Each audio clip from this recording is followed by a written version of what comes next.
Breaking Bad has been finished for 12 years. Better Call Saul for 4. People are still arguing about both.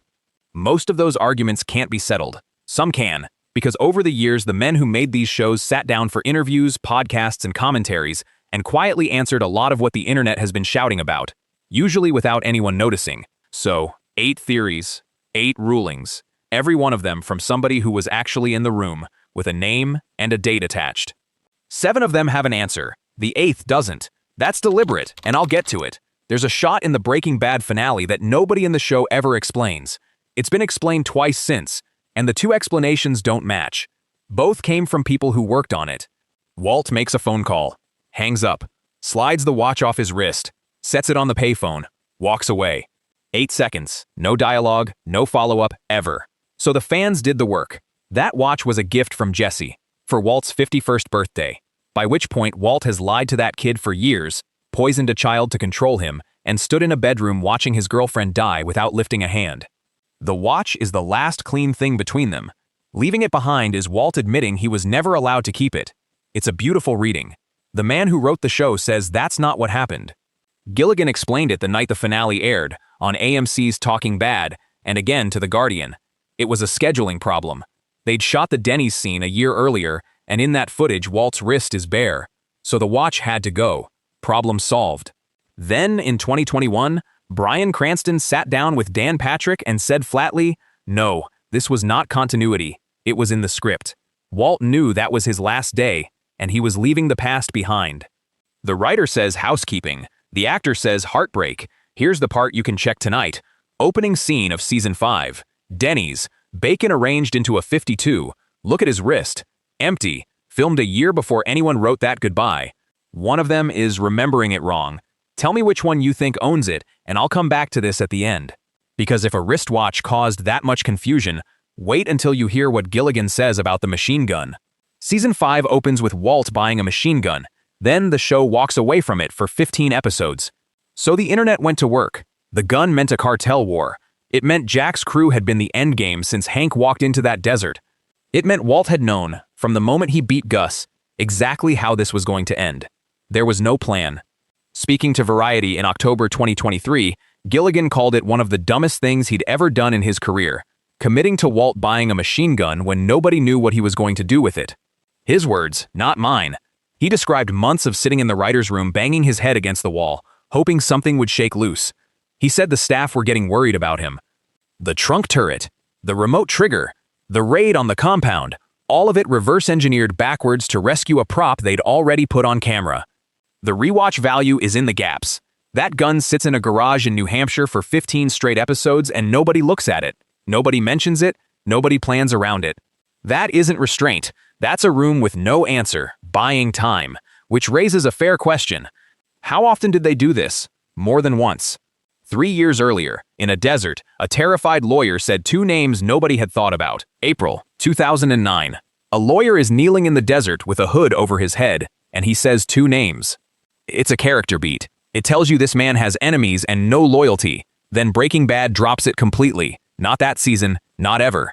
6 years later, Better Call Saul opens, and in the 2nd episode, Ignacio walks on screen.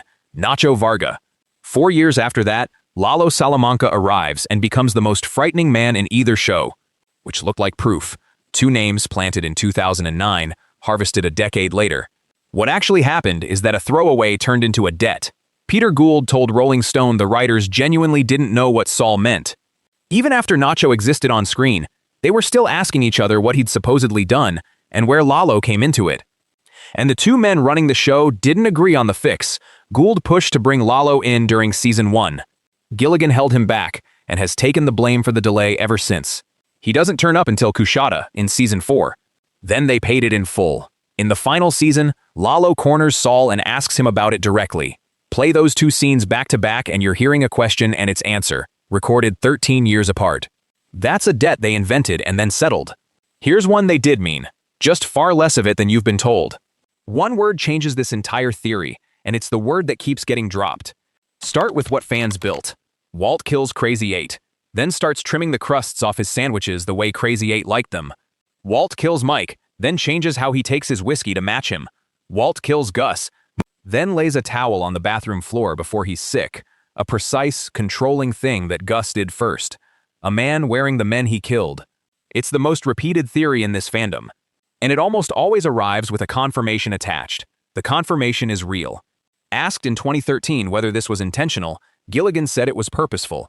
And then he added a phrase almost nobody carries over, specifically in regards to Gus. That's the confirmed part. He didn't sign off on the sandwiches, the whiskey, or a system. But look at what he did confirm, because it's the best of it anyway. Watch how Walt handles Lydia at the car wash, then watch how Gus handled a customer at the Los Pollos counter. Same voice, same nothing behind the eyes politeness. That isn't a prop or a drink order. It's a man taking over another man's entire way of standing in a room. Count the crusts yourself sometime. The evidence thins out fast. Fans built a cathedral out of one confirmed brick. The brick is real. The cathedral isn't. That's fans overreading a confirmation. Next, fans building a certainty out of nothing at all, and being wrong for 7 years running. For 7 years, Better Call Saul fans agreed on exactly one thing. Kim Wexler dies. The reasoning was airtight, and it came from Breaking Bad itself.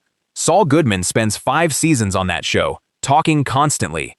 He never mentions a wife, never a partner, never an ex, never a name, no photograph in that ridiculous office, no ring. A woman that important to Jimmy McGill doesn't just stop existing, so something happened to her.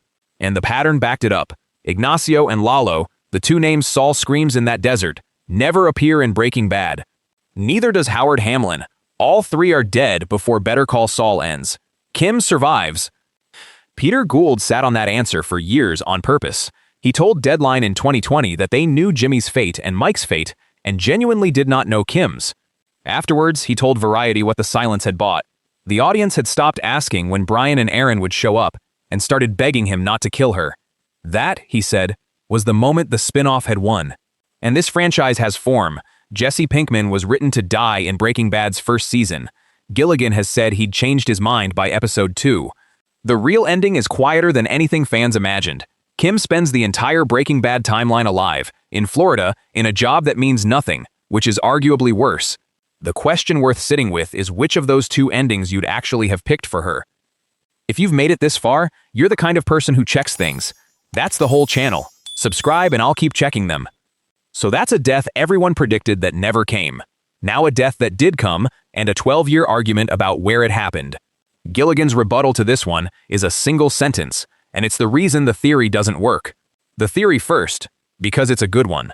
Walt never leaves New Hampshire. He dies in that stolen Volvo while the police close in, and the last hour of Breaking Bad is a dying brain filling in the ending he wanted. Within days of the finale airing, Norm Macdonald laid it out on Twitter and made it stick. His evidence is tonal, not textual. This is a show that spent 61 episodes humiliating Walter White. Then the 62nd one hands him everything. The car keys drop into his lap like the universe put them there. The song playing is El Paso, sung by a man who is already dead. Walt walks into a monitored house undetected. The ricin lands. The homemade gun works first time. Emily Nussbaum at The New Yorker had circled the same feeling. Never a fringe read. Gilligan shut it down within weeks, and his objection isn't sentimental. Not that it cheapens the ending, not that he prefers it real. A structural impossibility. Walt would have to be dreaming about things he had no knowledge of, and you cannot hallucinate information you never learned. Then MacDonald refused to concede. He'd never called it a dream, he said. He'd called it the thoughts of a dying man, a distinction thin enough to keep the fight running to this day. Gilligan's whole argument lives or dies on one list. The things Walt finds out after that car. Build it yourself on a rewatch. It's longer than the internet admits. So the creator said no. Rarer than you'd think, because on the next one, he said yes. This is the one where the fandom was right, and only the record was missing. The theory, Gus and Max were in love, and Gus's entire war on the cartel is a 20-year act of grief. The evidence was never thin. 1989, Eladio's pool. Gus and Max Arciniega are pitching a chicken franchise as a front. Hector Salamanca urinates in the pool beside them and makes kissing noises at the pair. Then Eladio gives the order, and Hector shoots Max through the head, while Bolsa holds Gus back and makes him watch the blood run into the water. 20 years later, he's still working.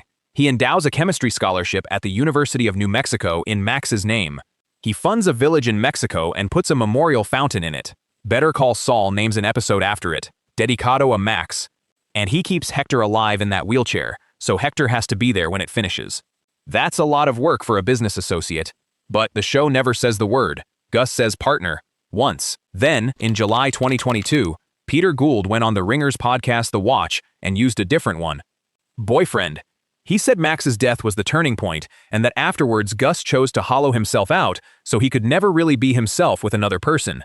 You can see what that cost him in his final scene. A wine bar. A waiter named David. Gus talks about a bottle he's been saving, and for about 90 seconds he's a person. Then he walks out. Fans read that correctly for 11 years with almost nothing to go on. Which brings us to the one thing about Gus Fring nobody will confirm. Here's what a refusal looks like when it's written well. Eladio has just had Max shot in front of Gus. He could kill Gus too. He doesn't, and the reason he gives is that he knows who Gus really is. Then he adds, "You're not in Chile anymore." The show cuts away and never explains it. That's the engine of the biggest open question in this universe. In the same episode, Hank asks Gus point blank whether Gustavo Fring is even his real name, because there are no records of him in Chile. Gus doesn't flinch. He says the Pinochet dictatorship kept poor records. He brings it up himself.